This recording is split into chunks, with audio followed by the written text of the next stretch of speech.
Ituwid mo yung matuwid, tuwang-tuwa yun, nagpapasalamat sa'yo. Ituwid mo yung liko at nagagalit sa'yo. Ituwid mo ang matalino, thank you po, ang sasabihin. Ituwid mo yung talagang hindi matalino, magagalit sa'yo. Ia-attack ka, ikikriticize ka. Kaya alam nyo, madaling malaman kung matalino ang isang tao eh. Pag siya'y pinupuna, itinutuwid, nagpapasalamat. Kumusta po kayo? Kumusta ang ating katalinuhan?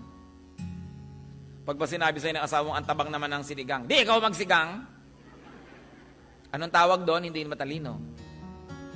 Kasi yung matalino, thank you for reminding me. Hayaan mo, dadagdagan natin ng patis next time. Pag sinabing, alam mo, medyo magulo yata ang buhok mo, ay, thank you ha. Sige, magsusuklay ako sa bandero. Hindi yung, ikaw ang buhok mo, mas magulo pa.